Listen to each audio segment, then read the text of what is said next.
Well, a former Mexican politician has a novel idea to keep his countrymen from being deported back to the homeland. Just ruin the American court system. Jorge Castaneda was once Minister of Foreign Affairs for Mexico's government under Vicente Fox. He's also a professor at NYU and a board member for Human Rights Watch. He recently called on the Mexican government to fund lawyers who will clog up the U.S. immigration courts as much as possible intentionally in order to prevent deportations back to Mexico. Castaneda has also denounced a wall on the Mexican border, saying that if President Trump persists in building it, Mexico should allow terrorists to enter this country freely in retaliation. Jorge Castaneda joins us tonight. Jorge, thanks a lot for coming on.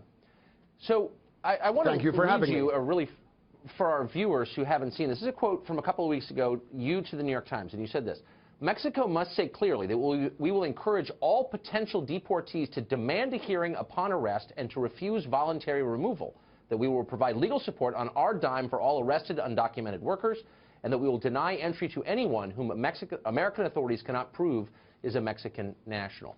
This seems like a change. When did the Mexican government develop this concern for due process? Well, it's not the Mexican government. I am not a government official. I left the government 14 years ago, and I speak only for myself. I have always been a firm believer in due process in Mexico and everywhere in the world, and consequently, I think that this is one of the most admirable things the U.S. has, and Mexico should use it. I don't recall the United States letting people in who do not prove that they are American. Well, I don't want the U.S. to deport anybody to Mexico who the U.S. cannot prove is Mexican. And yes, I want to use as much as possible the U.S. judicial system, the court system, and in particular immigration courts and judges to jam the system, to backlog it so much that perhaps President Trump will change his mind and stop this ridiculous, unpleasant, hostile policy of deporting people. Today, they even arrested a fellow, a young dreamer in Seattle, Ricardo Ramirez Medina, a 23-year-old who is in the U.S. legally, who has a work permit to work legally. They went after his father, and they got him too, even though he has a written promise.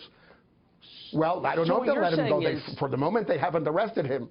So, yes, I want to use the U.S. living in Mexico, I presumably you're used to injustices in the justice system. But let me ask you, so you're suggesting, look, as a foreign national, you're suggesting destroying our legal system because you don't think the U.S. government has the right, as the President has stated, to deport people who've been convicted of felonies. And you're saying that they should resist, presumably I wouldn't be destroying it. How can I suggest destroying it if what I'm saying is by gumming it up, by making it unworkable? Using it is not destroying it.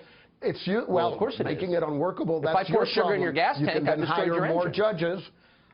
I want to stop people from being deported from the United States. Absolutely. Okay. And the best way to do it is to use the U.S. legal system, the justice system. Absolutely. To commit sabotage it's an upon the legal admirable system. justice system.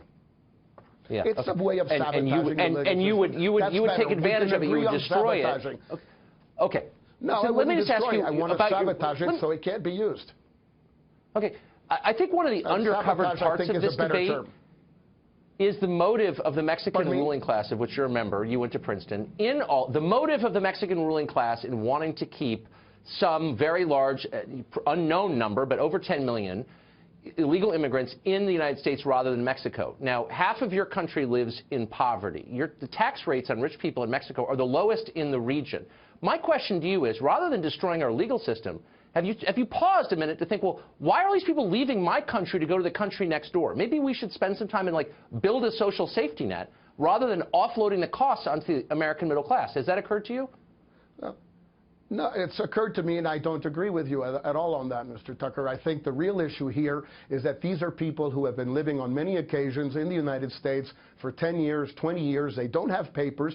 They may have entered without papers, but they are there. They have children who are American citizens. In many cases, they are married to American citizens. They are law-abiding, hardworking people, and there is no reason to deport them. You want to deport the criminals? Fine, but make sure they're really criminals, not just people that all of a sudden President Trump has decided you're actually dodging my question, which is of being criminals. No, I'm not dodging why are they those people left yes, you are, because, and have set down roots in the United States. They're there already. But why? We can talk about what happens with future flows. What you should do is legalize those. Hold on. Let me ask my question, if you would. Right. I get it, the filibuster thing, but this is a sincere question. So a huge percentage of your population has I'm stating my viewpoint. I'm not just answering your questions. But why not? So you want to spend all this money to gum up and sabotage our legal system. Why wouldn't you spend money instead? And maybe you could pay some more taxes to do this, because rich people in Mexico, and you're one of them, pay very little in tax, to build a social safety net that might keep people in Mexico. Half your population is in poverty, and yet you're spending money to keep them here. We're the pressure relief valve for your country. Do you feel good about that? Not to keep them there. That's where they live, where they work, where because they your have country children, is dysfunctional. where they are married. That's why. And by the way, I pay taxes in both. I pay taxes in both countries. So believe me, I pay a hell of a lot. Well, you pay less taxes in Mexico. I have to pay in Mexico and in the U.S., which is fine. That's the way it should be. No problem with that. But hold on. By the way, all of my compatriots who are in the U.S. also pay U.S. taxes. That's something you and your network don't often mention. Mexicans, with or without papers in the U.S., pay taxes, and very high taxes. But it's still, but look, there's been a lot of study on this, and you're a college professor. I'm not going to shout over you, but look, remittances to Mexico are now a more significant portion of your economy than oil revenue.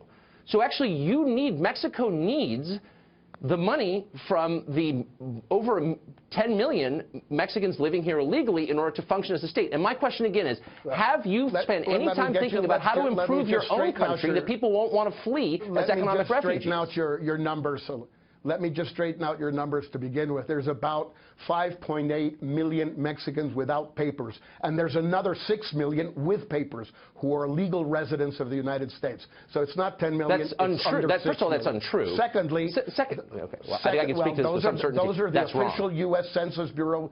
Those are official U.S. Census Bureau. No, they're not. Whatever. Okay, figures, but you're not answering the core question. Absolutely, they are. The second part of your numbers are also wrong on the issue of how important remittances are. They're very important to many Mexican families, but $27 billion over a GDP of $1.5 trillion, I'm sorry, is about 3% of total Mexican GDP. But you don't have to pay the social services cost of over 10 million people, poor people who've left your country. Look, yes or no, and we'll stop with this. In many cases, the social services are paid for in many cases also. They are also paid for in many cases because their families are in Mexico. Their families, their children sometimes are in Mexico Maybe this also. works. All right. Thanks. I appreciate it. I urge you to think about that, though.